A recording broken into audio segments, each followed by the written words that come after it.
বিগত সময়ে আমাদের এই ৫৫,০০০ বর্গ মাইলের বাংলাদেশকে একটি বৈষম্যহীন কল্যাণ রাষ্ট্র প্রতিষ্ঠা করবার জন্য, মানুষের অধিকার প্রতিষ্ঠা করার জন্য, প্রত্যেকটা মানুষ যেন মোটা ভাত মোটা কাপড়ের নিশ্চয়তা পায়, নিরাপত্তার সাথে যেন তার ঘরে ঘুমাতে পারে, এমন একটি বাংলাদেশ গড়বার জন্য অতীতে আমরা অনেক আন্দোলন করেছি, ঠিক কিনা ভাইরা আমার? আমরা বারংবার রক্ত দিয়েছি, আমাদের পূর্বপুরুষরা রক্ত দিয়েছে। 52 থেকে যদি শুরু করেন, আরো আগ থেকে যদি শুরু করেন, ইতিহাস আপনাদের জানা আছে। এতবার রক্ত দিয়েছি, স্বাধীনতা উত্তর বাংলাদেশে আন্দোলন কিন্তু কম হয় নাই। যতগুলি আন্দোলন হয়েছে, প্রত্যেকটা আন্দোলনের ইতিহাস খুঁজে দেখবেন, প্রত্যেকটা আন্দোলনে শত শত হাজার হাজার এদেশের ছাত্র জনতা, এদেশের খেটে খাওয়া মানুষের বুকের তাজা রক্তে রাজপথ লাল হয়েছে। কথা বলে ঠিক কিনা ভাইরা আমার? আমরা কিন্তু শান্তি পাই নাই।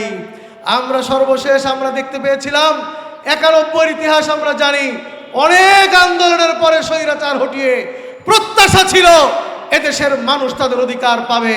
96তে পায় নাই, পরবর্তীতে পায় নাই। আমি সংক্ষেপে বলছি, এত কিছুর পরে সর্বশেষ জুলাই আন্দোলন হয়েছে। এই আন্দোলনে তো আমরা নিজেরা প্রত্যক্ষভাবে ছিলাম, ঠিক কিনা ভাইরা আমার?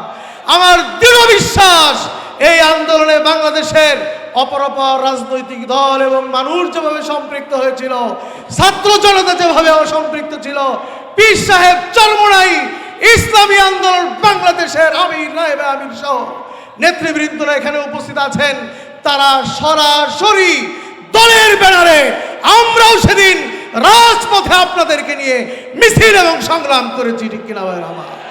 ভাইরা আমার, এখানেও শহীদের বাবারা রয়েছেন, এখানে অনেক দায়িত্বশীলকে আমি চিনি।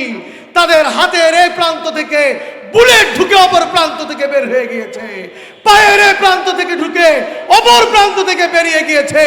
এরকম আমার ঢাকা উত্তরেরই অনেক নেতৃবৃন্দ আজকের এই সম্মেলনে উপস্থিত আছেন। কথা বলেন ঠিক কিনা ভাইরা আমার?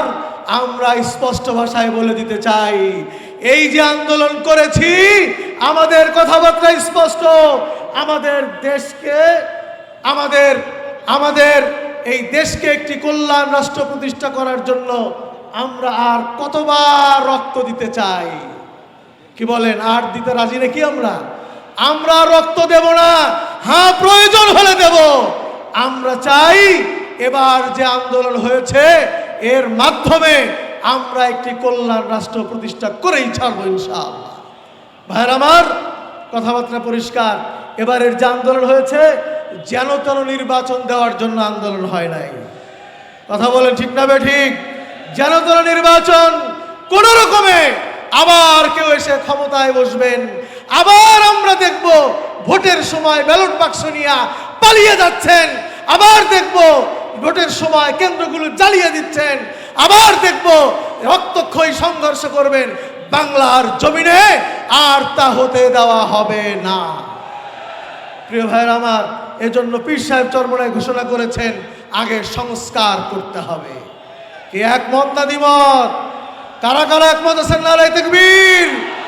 আগে সংস্কার করতে হবে, তাতে স্বল্প সময়ের, আমরা চাই নির্ধারিত সময়ের মধ্যেই সংস্কার হোক, সংস্কার করে তারপরে নির্বাচন দেন। আমাদের আমির বলেছেন, পিয়ার পদ্ধতিতে নির্বাচন দিতে হবে, তাহলেই আপনার আমার প্রত্যেকের ভোটের মর্যাদা প্রতিষ্ঠিত হবে। কথা বলেন ঠিক কিনা ভাইরা আমার? কাজেই আমরা সকলের মধ্যে আহ্বান জানাই, আসুন আমরা এই আন্দোলনে যে যে দলেরই থাকুন না কেন, আমরা যারা শরীক ছিলাম, আমরা নিজেদের মধ্যে বিভাজন তৈরি করতে চাই না। আমরা চাই সকলেই ঐক্যবদ্ধভাবে আমরা আবার এই দেশকে গড়ার জন্য কাজ করি। কিন্তু কেউ আগ বাড়িয়ে যদি আপনারা বিভাজনের সৃষ্টি পায়তারা করেন, আপনারা যদি কাদা ছেঁড়াছুড়ি করেন, এ দেশবাসীর মধ্যে বিভাজন যদি তৈরি করেন, আপনারাই কিন্তু দায়ী থাকবেন। কথাবার্তা মনে রাখবেন।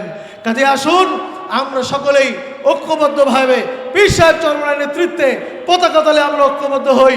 আগামী দিনের দীপ্ত শপথ আমরা গ্রহণ করি, আগামী নির্বাচনে বাংলাদেশের মুক্তির সনদ হবে একমাত্র ইসলাম ইনশাআল্লাহ। সেই ইসলামের বিজয়ের মাধ্যমে আমরা আগামী দিনে ইসলামী হুকুমত প্রতিষ্ঠা করব এবং আমাদের ভোটের অধিকার প্রতিষ্ঠা করব সেই প্রত্যাশা করি। আজকের এই নগর সম্মেলনের জন্য যারা কষ্ট শ্রম মেহনত করেছেন, বিভিন্ন থানা থেকে যারা কষ্ট করে এসেছেন, সকলকে আন্তরিক মোবারকবাদ জানাচ্ছি। সম্মানিত মেহমানরা সময় ব্যয় করে এসেছে, তাদেরকে ধন্যবাদ জানাচ্ছি। ওমা আলাইনা ইল্লাল বালাগ।